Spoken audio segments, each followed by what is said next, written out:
Okay, today we're going to be looking at how to take some abstract photographs using anything and everything that you can find around your home.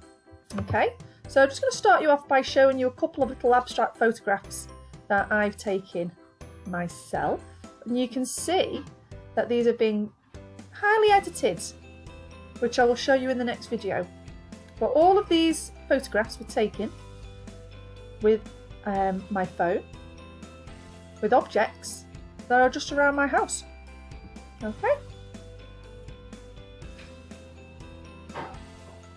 so the question is, what should you photograph? Well, the answer to that, absolutely anything. So I've gone around my house and I've literally photographed just things that I've found that I think might look quite nice when edited. So here's a milk bottle top. Here's a radiator. I thought that looked quite nice because of the geometric lines.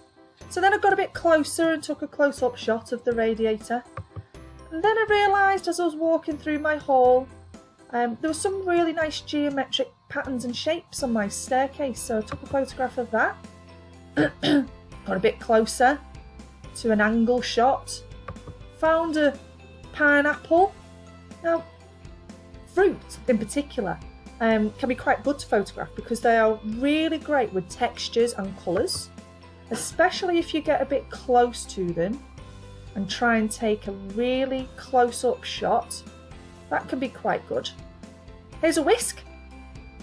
I quite liked how it looked against the white background, so I took it from lots and lots of different angles with the idea that when I get into the editing stage, I'll be able to edit that.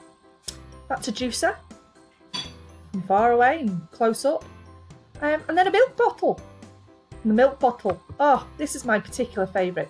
When I put my phone on top of the milk bottle and looked through with the camera, that's what it looks like on the inside. And I thought, wow, who knew? The wonderful world of inside of a milk bottle there. A bit further away, a bit further higher. Then I looked in my living room and I found some really nice textures and colours. So there's my curtains against a dark blue background. So I took a picture from far away, but then I got close up because I noticed that there were some really nice shapes where the curtain and the wall meet and the shadow in between. And I thought that looked quite nice. And then I turned around and spotted my lamp. And I thought, you know what, that looks quite nice too. So I got up close and I tried to get angles of the lamp that looked nice. And when I sat down, because I'd done a lot of walking, I quite like the look of my trousers all wrinkled up on my legs. So there's a photograph of my legs. Okay, now all of those shots don't look particularly great on their own, which is why abstract photography is so cool, because once you then start editing them, you can transform them into some really nice photographs. So I like to call this the power of editing. And I'm going to show you in my next video how to transform a shot of some legs into some abstract photography and the inside of a milk bottle into something abstract and interesting. I mean, I would frame that and put that on my wall. Honestly, I would. I think it looks brilliant. Just even something like a juicer. I quite like the way you can edit it and just bring out the shades and the tones. And there's my curtains. And look what can be done when you edit it. Bring out all the textures of the fabric. And there's the whisk. I quite like the editing of this because you can still see that it's a whisk. So it has a bit of a fun element. So be thinking about that.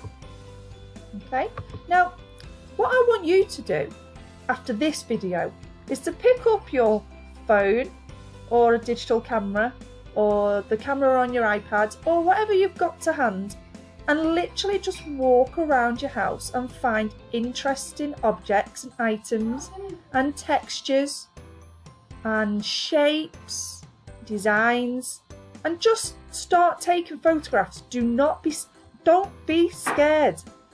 Just walk around your house and take some photographs. Just look for interesting things.